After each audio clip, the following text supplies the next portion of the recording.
Good morning. Such an honor to be here today. Akila Sherrills. I grew up in a war zone in South Los Angeles, witnessed things that no child should ever be subject to. But was fortunate to have good mentors and relationships with people around me that I was able to connect with many of the friends that I grew up with in what many social justice activists call the longest running war in the history of this country, which is urban street gangs, and organized a peace treaty that changed the quality of life in our neighborhood. In the first 2 years of our work, gang homicides dropped 44%. The city adopted our strategy and went on to develop a model known as community-based public safety. In 2014, I was tapped by Mayor Ras J. Baraka to come to Newark to build out his community-based public safety initiative, the Newark Community Street Team. And it's been such an honor to serve with the men and women in the city of Newark, as over the past 6 years, we've built a comprehensive strategy, coordinating with law enforcement, and now I've had 6 consecutive years in a row of decreases of homicides and overall violence.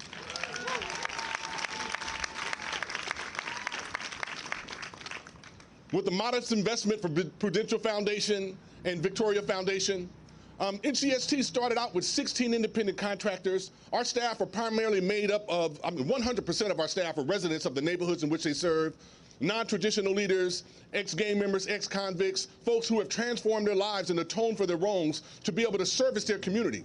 We train them in conflict resolution, mediation strategies to intervene, to prevent and treat violence through a public health frame.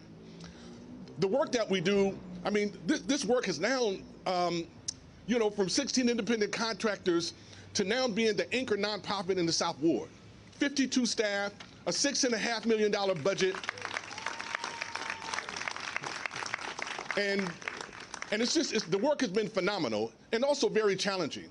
As you heard the mayor say, that tragedy is striking our communities all across the country. A couple of the initiatives that we launched, the hospital-based violence intervention program, our Safe Passage initiative that makes sure our kids go to school and come home safely, our South Ward Trauma Recovery Center. None of these interventions would be possible without the support of the governor.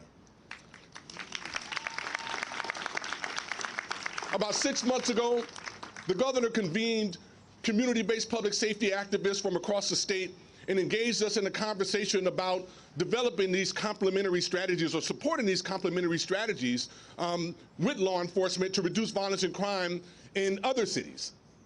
He committed $10 million. And this is, it's unprecedented, this investment that the governor has made. And so we're so grateful and thankful to you for your support, Governor. And so with that, I just want to say that it's the governor's leadership, that is making, our communities, our state safe.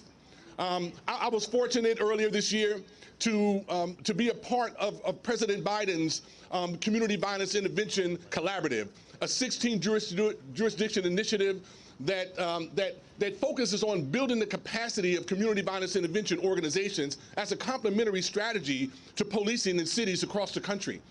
And I say that New Jersey is leading that charge.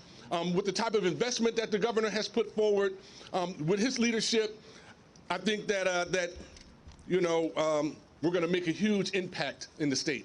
And so with that, I'd like to introduce Governor Phil Murphy. That's about as good as it gets, man. There's nothing I can say that's going to beat that yet. Wow. I just said to Akila, there's nothing I can say that's going to top what that introduction. So be prepared to be let down. Jonathan Bush, thank you for welcoming us. This is a true story. I'm not making this up. I'm not name dropping. It's a true story. This summer, who do I see? Paul McCartney. He knows I'm the governor of New Jersey. And he says to me, by the way, how are things in Metuchen? That is a true story. And as the kids will know, as the Metuchenites will know, and Jonathan certainly knows, there was a picture of Paul McCartney walking down this street, I think randomly, about 1.5 years or 2 ago. So anyway, he sends his best wishes. A huge thank you to Akila Sherrills for that introduction, and far more importantly, Akila, you're a great friend and you are an extraordinary leader. And you are proving that when you get into the community, you can be, and you use smart, proven tools, you can prevent gun violence, and you're living proof of it in Newark, New Jersey, and now throughout the state. God bless you, man.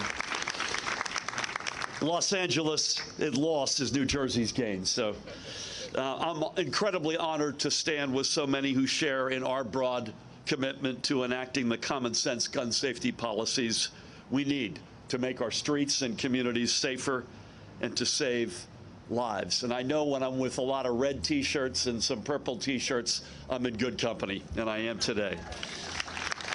So I want to name a few folks in particular.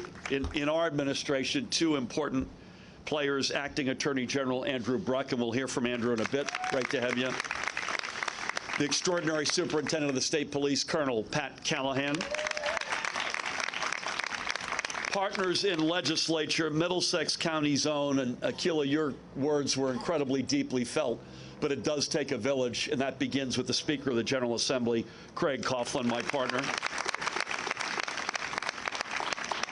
We also have Joanne Downey and Eric Hotelling are in here from Monmouth County, my county.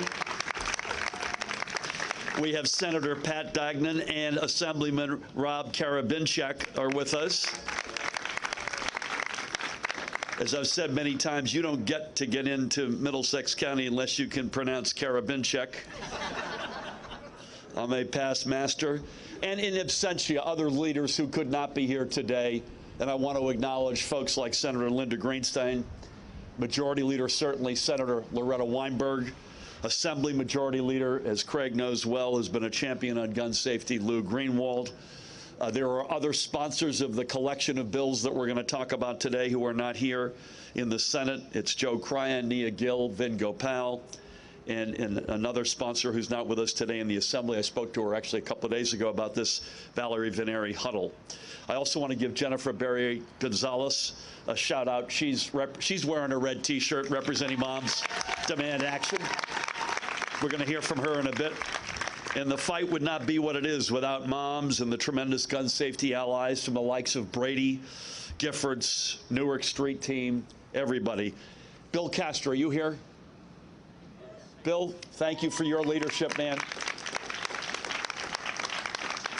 Chairman Kevin McCabe, Gary Taffet, our friend, Vice Chair Beatrice Moskowitz is here. Clerk Nancy Pinkin. Nancy, nice to see you. Surrogate Clarabelle Cortez has joined us. I also want to give a shout out to two folks on my team, Deputy Chief of Staff Deb Cornavaca and Director of Public Engagement Brianna Earl. I've just been told if I acknowledge anyone else, the list of people who I'm not acknowledging will be shorter than the list of people I have acknowledged. But to everybody here, including faith leaders, deep appreciation for everyone's being here. Sad note that has nothing to do with this. 2 nights ago, I just found out this morning, Tom Cosentino passed away, Craig, who was the head of the Garden State Wine Growers Association. I just spoke with his wife and 2 sons coming in here. He was a giant. New Jersey's got an incredible and growing and really cool wine industry, and Tom was the head of the association. He's a dear friend. Keep him and his family in your prayers. And as Pat Callahan would want me to note, we're still in the fight against this pandemic. We got 1,055 folks in the hospital. Sadly announced 12 more losses of life confirmed. 166 people went in just yesterday. Thankfully, 154 walked out. The spot positivity rate is now just hovering between 9 and 10%. So folks, please God, if you're not vaccinated, get vaccinated. If you are, get boosted. And if you're inside, I don't have it on me, Craig's got a mask. If you're inside and you're not sure what the vaccine status is of other folks, please wear a mask. So please, with that, let's get back to why we're here today. Over the past 4 years, all of us working together, and as I said, this is truly in the category of it takes a village, reasserted New Jersey's principled leadership in the national fight for gun safety. We reestablished ourselves as the quintessential gun safety state. This is something in which we take tremendous pride. For 4 years, we remained vigilant, we persevered, and yes, we proved that we have the guts to stand firm against the entrenched gun lobby. We proved that common sense gun safety laws work, that keeping guns out of the wrong hands works, and in doing so, we disproved the politics of some who believe that the answer to gun violence is just to flood our communities with more guns. And we gather today, as Jonathan noted, while nearly halfway across the country, families in Michigan are grappling with the grief and horror that their children are no longer with them because a 15-year-old bent on inflicting harm and terror and with easy access to a gun was able to take a firearm into school. Those children should all be alive today. Their peers should not be dealing with the after effects of their school's hallways being in a gunman's crosshairs. And as if that is not enough, the Supreme Court, the U.S. Supreme Court, is considering a case brought by those who want to invalidate tight and common sense restrictions on concealed carry in states like ours. This is a direct threat to the safety of residents from gun violence, brought up by people who don't live in New Jersey, who don't know our communities, and who have never listened to the families who know all too well the horrible toll of streets awash in hidden guns. It flies in the face of the values that so many of our fellow New Jerseyans hold, and it is literally on the docket as we speak in Washington. We have to act, and we have to act now. We must make enacting the next wave of common sense gun safety laws one of our top priorities in the remaining days of the current legislative session. This session expires at noon on January 11th. Today is December 2nd. We have 40 days with which to work and in which to act. For the sake of our communities and our people, I know there's nothing that we cannot do. So here is what is on our to-do list for the next 6 weeks. 1, requiring, and by the way, this is all under the category of common sense. This is not an attack on the Second Amendment. This is common sense gun safety laws. So, first up to bat, requiring anyone applying for a firearm purchaser card to first complete a certified safety course. How radical is that? You can't get a darn driver's license without proving you know how to drive a car. Why do we ask less when it comes to a gun? And like your driver's license, your firearm purchaser card should also expire after 4 years and require the holder to actively renew it. Again, let's just put some common sense back into the process.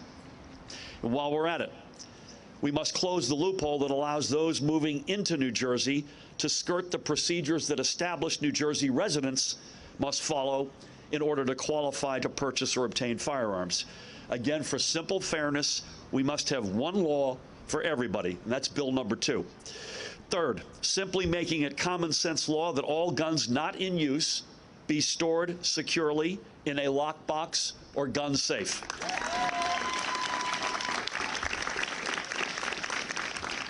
By the way, overwhelmingly, the responsible gun owners in our state already view this as second nature.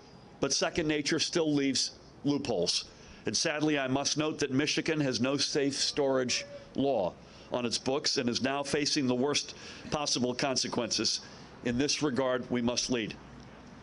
Fourth, mandate that all handguns sold in New Jersey be equipped with micro-stamping technology that leaves a one-of-a-kind imprint on every round of ammunition fired, a veritable license plate that can trace a specific round back to a specific gun.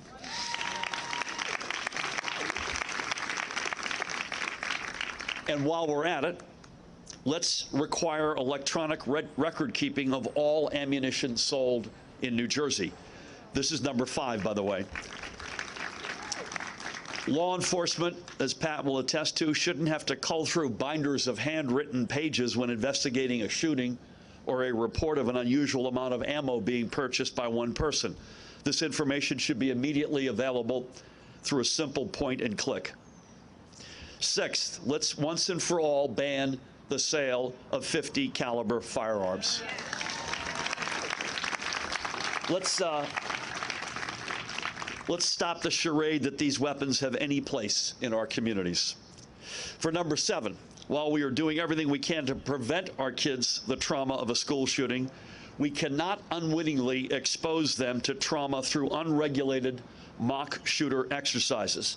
Let's ensure a common set of rules so drills are conducted to minimize stress and emotional damage to the very students they mean to protect.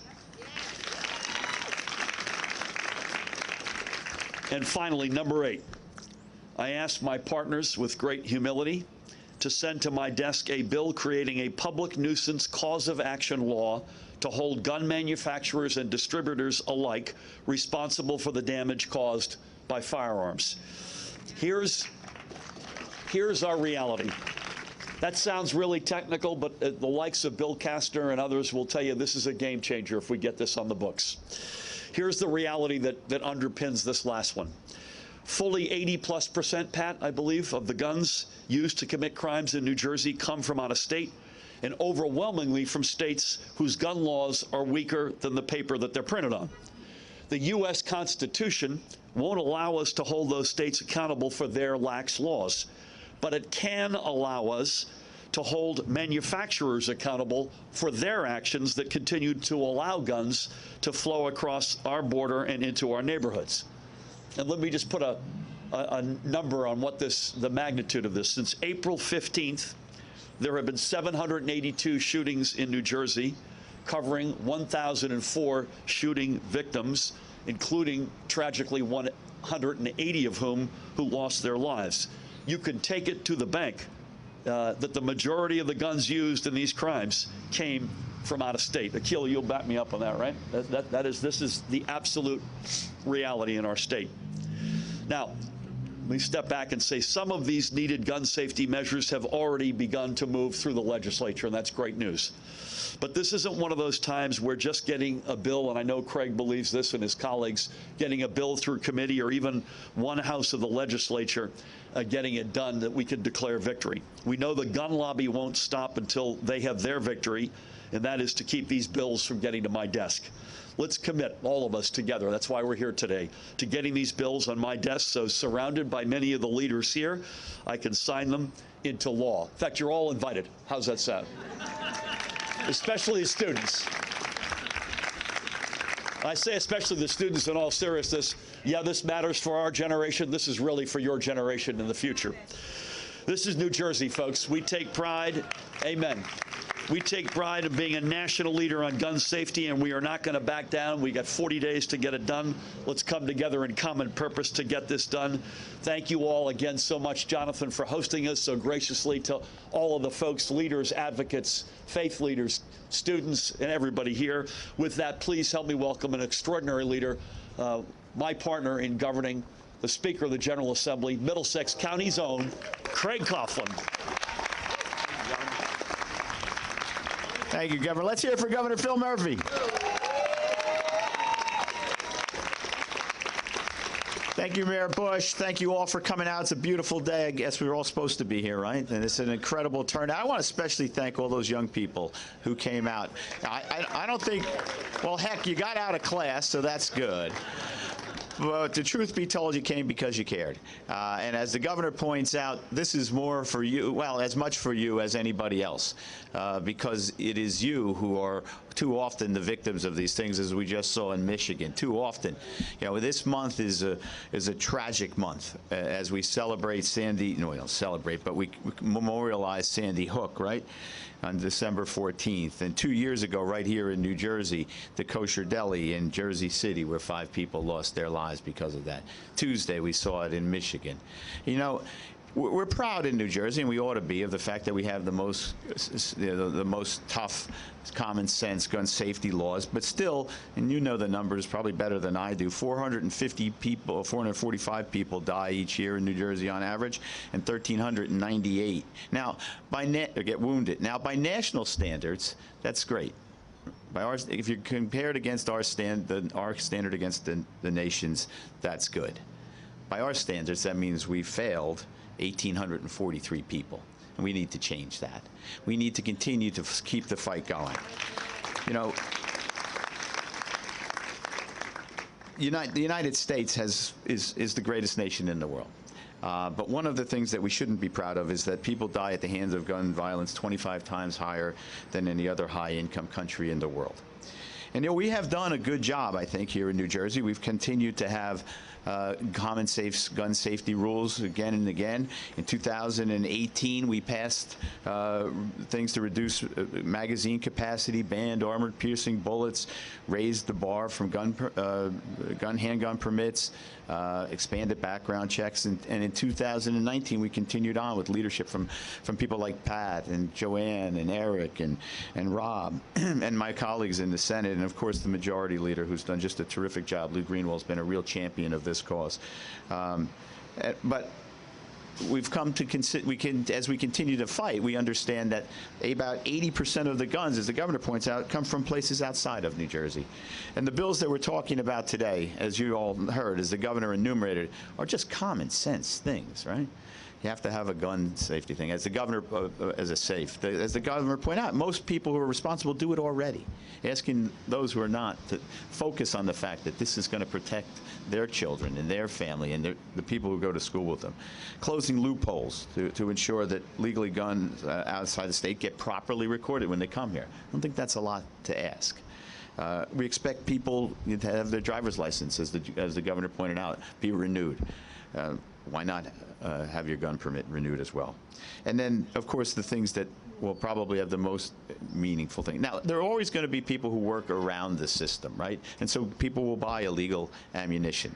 That doesn't mean we don't make rules to track the things that we can track, to fight the fights that we can fight, and to try to continue to make New Jersey safer and better, and honor those 1,800 people a year that we fail.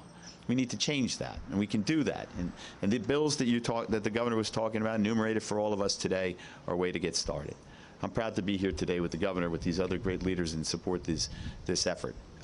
New Jersey deserves the best we can be. We try it in every field. Let's not fail in gun safety violence. Thank you all for being here. I appreciate it.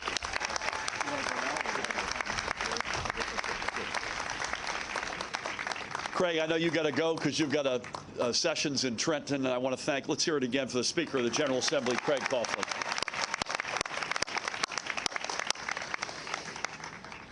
So it takes a village, as we've been saying, especially on gun safety, and that includes Craig and his leadership and other outstanding legislators. And here, speaking on behalf of those outstanding legislators, please help me welcome down from my county, Assemblywoman Joanne Downey.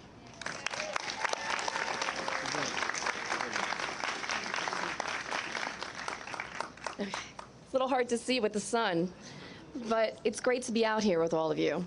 And I want to say, first, thank you for letting me be here. Thank you, Governor. Thank you also to Mayor Bush, to our Acting Attorney General, who I'm so happy to meet over here today, to you, Akila, to you for Moms Demand Action. You've all been amazing supporters. Thank you to the Superintendent. Thank you so much for all that you do to help protect us, keep us safe. You know, one of the things I just want to remind people is that my dad was in the state police. So I take this all extremely seriously for many reasons. One, I understand law enforcement's aspect of it, and I want to protect law enforcement as well as everybody else. And I think one of the hardest things that I had to deal with some of this legislation is from law enforcement, and I want to make sure that I extend to them, you know, the feeling and hopefully the understanding to them that this isn't about punishing law enforcement in terms like the safe storage bill. The safe storage bill that I have, I'm the primary sponsor of, and I have as my second sponsor over here, my Assemblymate Eric Hotelling, and there's also John McKeon, who's a third sponsor, and we have Annette Chaparro, Assemblywoman Chaparro, as a co-sponsor.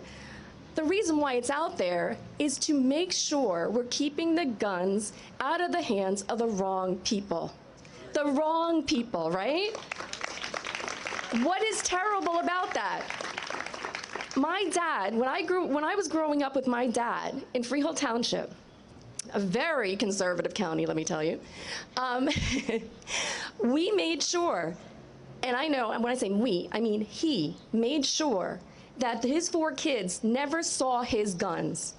We never, ever saw his guns. They were locked away in a place where we didn't know, but he had access, he knew how to get them, and he could get them quick, and he was not concerned whatsoever about being able to get access.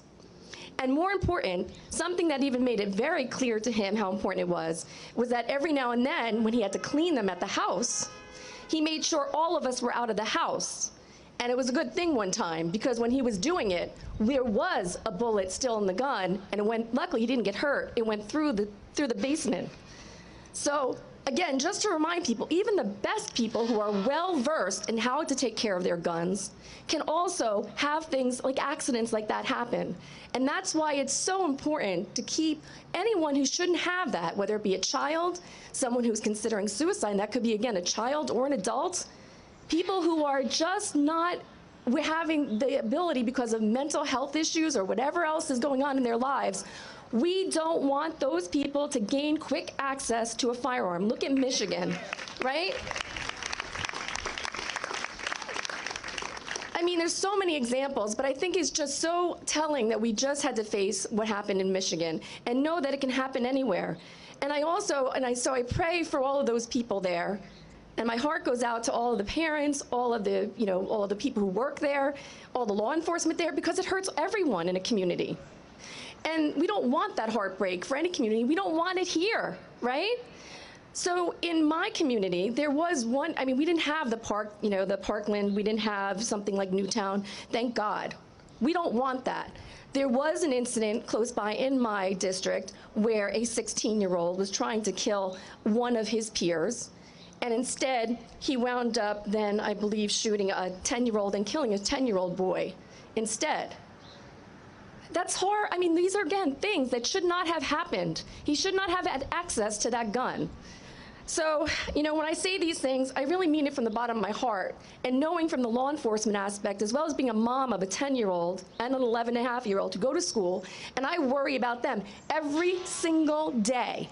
Every day, especially as things get more and more stressful in our society, and we see the divisiveness, and we try to maintain calmness. And I try to remind people, even people who I have as clients as an attorney, I hear it in their voices, financial stresses, other things that are going on, political stresses, whatever it might be going on, people who die in their lives and they just can't handle it. And I try to explain to them, breathe. Let's take a breath, let's take a moment.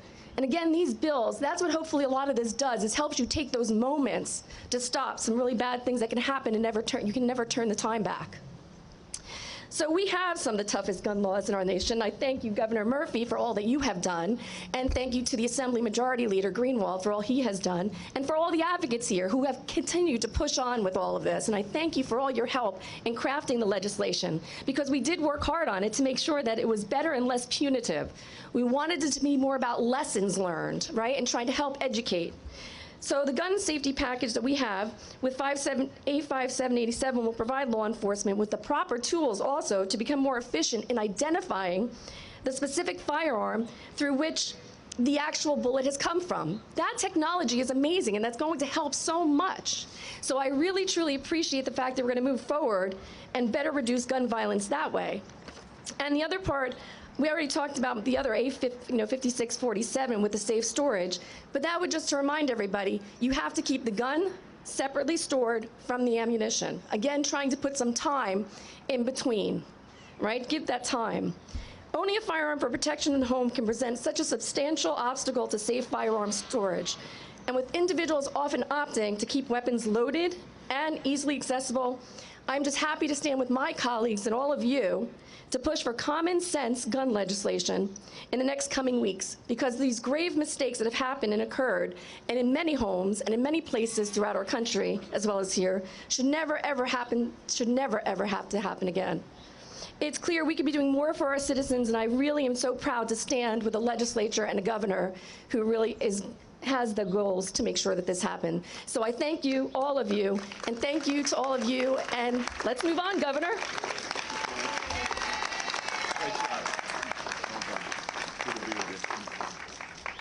Thank you, Joanne. Outstanding.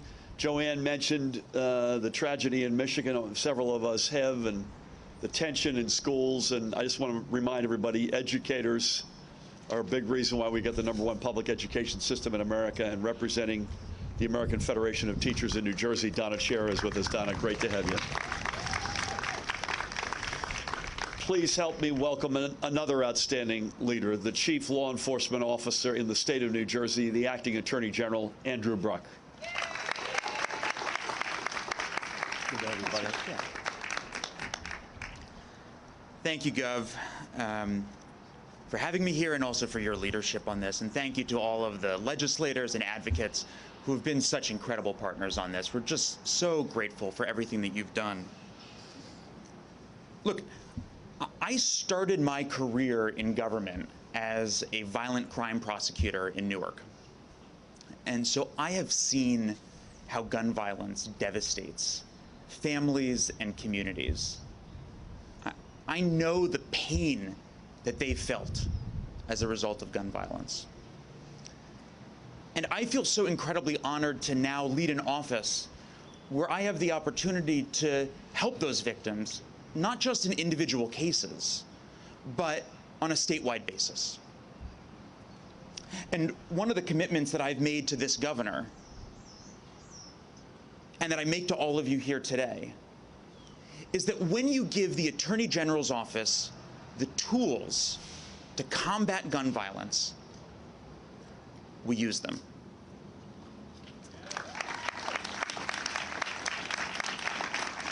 In 2018, this governor signed a law criminalizing ghost guns. And within months, we were out there getting those weapons, those incredibly, incredibly dangerous weapons, off the streets. Earlier this year, the governor signed a budget putting $10 million into community-based violence intervention programs, as Akila talked about. And we are, as we speak, soliciting applications for those grant funds so that we can get the money out into the communities as quickly as possible. Yeah. And that commitment to action applies to this gun package as well. Because this gun package has embedded in it some incredibly, incredibly powerful tools.